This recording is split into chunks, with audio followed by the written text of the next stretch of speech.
tout le monde, donc je fais cette vidéo pour vous donner mes conseils d'écoute concernant les audios de la bibliothèque, que ce soit les audios adultes à l'unité ou les programmes. Je vais vous donner ici mes conseils d'écoute pour maximiser les résultats. Pourquoi? Parce que les conditions d'écoute peuvent vraiment changer la réceptivité aux audios et c'est très important d'écouter dans les bonnes conditions pour reprogrammer correctement votre cerveau en fonction de votre problématique et de pouvoir voir des changements durables dans votre vie, quel qu'en soit le sujet. Donc, déjà, on écoute les audios avec un casque ou des écouteurs. Personnellement, j'écoute avec ce casque de chez Action, tout simplement, qui a une fonction réduction du bruit. Et donc, du coup, ça me met vraiment dans ma bulle, même si parfois il y a du bruit dans la maison, dans une autre pièce, je ne l'entends pas et ça marche très bien. Donc c'est casque ou écouteurs pour favoriser vraiment l'immersion et qu'on ne soit pas happé par l'extérieur et qu'on sorte complètement de la concentration. Ça c'est la première chose. Réduction du bruit ou pas, c'est pas hyper important. Moi j'ai pris celui-là parce que c'est pas très grand chez moi et qu'il y a facilement du bruit et au moins je suis sûre d'être dans ma bulle. Donc voilà. Ensuite, on écoute à un moment de la journée où on va pas s'endormir. Voilà. On n'écoute pas le soir avant de dormir. On évite d'écouter après le déjeuner. Vraiment, le moment optimal, c'est le matin. Le matin, pour deux raisons. La première, c'est que du coup, c'est fait. C'est que du coup, quand on fait quelque chose le matin comme ça, on se dit on le fait en premier dans la journée, on est sûr que l'écoute, elle est faite et qu'elle passe pas à l'as dans la journée. Ça, c'est la première chose. La deuxième chose, c'est que le matin, il n'y a pas de fatigue, on est réveillé, on a dormi toute la nuit et donc du coup, on ne risque pas de s'endormir. Le sommeil n'est pas de l'hypnose. Voilà. En phase de sommeil, ni le conscient ni l'inconscient ne sont réceptifs. Donc, c'est inutile. Si quand vous faites une de vos séances, vous vous endormez, il faut recommencer. Il n'y a pas de débat. On sait qu'on s'est endormi quand on ouvre les yeux et que l'audio est déjà terminé et qu'on n'a pas entendu qu'il fallait réouvrir les yeux, etc. Là, c'est qu'on a vraiment complètement pioncé et du coup, il faut recommencer. Ensuite, au niveau de l'état hypnotique qu'il faut atteindre, ça, c'est vraiment une question qui m'est beaucoup posée. Comment savoir qu'on est dans le bon état?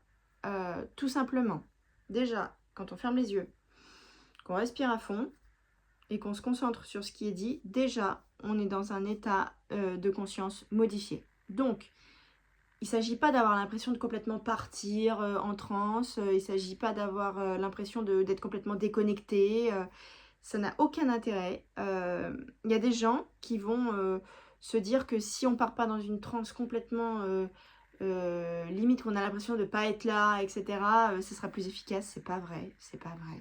L'hypnose, il faut s'enlever cette image qu'on a de l'hypnose à la télé, c'est de la connerie. C'est de l'hypnose de spectacle, c'est fait pour que l'hypnose, les gens, ils en aient peur. Voilà, c'est pas fait pour autre chose, hein, qu'on se le dise. Donc voilà, l'état à rechercher, c'est pas un état très profond. Moi, quand je fais mes séances d'hypnose, je suis très consciente. Je me rappelle de tout ce qui est dit dans l'audio. Je fais toutes les visualisations. J'essaye de vraiment me concentrer quand ça me dit imaginez ça, gna gna. Bon, c'est ma propre voix, mais voilà. Quand ça me dit d'imaginer, j'imagine. Quand ça me dit de répéter intérieurement les phrases, moi je les chuchote ou je les dis à voix haute. Donc vraiment, je m'investis beaucoup dans l'écoute. Et je suis super consciente, quoi. C'est-à-dire que je me rappelle de tout. J'ai pas l'impression d'être complètement partie. Et c'est hyper efficace. Il n'y a pas besoin de partir dans un état complètement ailleurs. Il n'y a pas du tout besoin. Le ressenti que vous pouvez avoir, c'est d'avoir l'impression de divaguer. C'est-à-dire que vous êtes là à écouter l'audio, vous écoutez, puis d'un seul coup, ah bah tiens, vous pensez à autre chose et vous avez des pensées sur votre quotidien ou des trucs. Tac, quand on se rend compte de ça, on se recentre. C'est pas grave du tout, c'est parfaitement normal. Le mental divague un petit peu, il se dissocie un petit peu de l'inconscient. Le conscient et l'inconscient se dissocient un petit peu. Et donc le conscient, parfois, il s'efface, tac, il est plus très concentré, et paf, il revient à la concentration, et paf, il repart. L'important, c'est que quand on se rend compte qu'on est en train de divaguer, tac, on se reconcentre, on réécoute ce qui est en train d'être dit, on refait la visualisation, tac. Et après, ça peut arriver qu'on reparte un petit peu, on revient. Là, c'est qu'on est dans le bon état. Voilà. Donc pas de panique. Il ne s'agit pas de partir dans un état pas possible, avoir les yeux comme ça. c'est pas l'hypnose thérapeutique, ça c'est un autre délire et c'est pas ce que je pratique. Donc voilà, inutile de rechercher un état très profond. Ça vraiment il faut le comprendre parce que parfois du coup on se dit vas-y je vais me mettre dans le noir, vas-y je vais m'allonger, histoire que je parte vraiment complètement et c'est là qu'on s'endort et c'est là que ça marche pas du tout. Donc on se dit ah putain je suis pas réceptive. Que chi, tout le monde est réceptif à l'hypnose, tout le monde est réceptif à l'hypnose thérapeutique. Tout le monde n'est pas réceptif à l'hypnose de spectacle où on a Miss Mère qui nous claque des doigts à côté de la tête et on s'endort. Là, d'accord, tout le monde n'est pas réceptif à ça. Mais l'hypnose thérapeutique, tout le monde l'est, je vous l'assure. Franchement, testez-le, vous verrez. Voilà. Donc, le but, c'est de rester suffisamment conscient ou consciente pour entendre ce qui est dit dans l'audio, mais on se met dans une concentration optimale, donc on évite d'être dérangé. On s'installe quand même confortablement pour pouvoir respirer, se détendre, etc. Mais on reste à l'écoute de ce qui se dit. Voilà. Donc, il y a plusieurs façons d'écouter. Moi, j'écoute semi-assise et j'écoute le matin. Si j'écoute en fin d'après-midi ou le soir, je me mets vraiment assise sur un tabouret comme là je suis où je n'ai pas de dossier. Comme ça, je ne risque pas de m'endormir parce que si je m'endors, je vais basculer. Donc, ça va me réveiller. Donc, au moins, je serai sûre de ne pas m'endormir. Sinon, je m'assois au bord de mon lit. Et ça m'est arrivé de faire certains audios debout.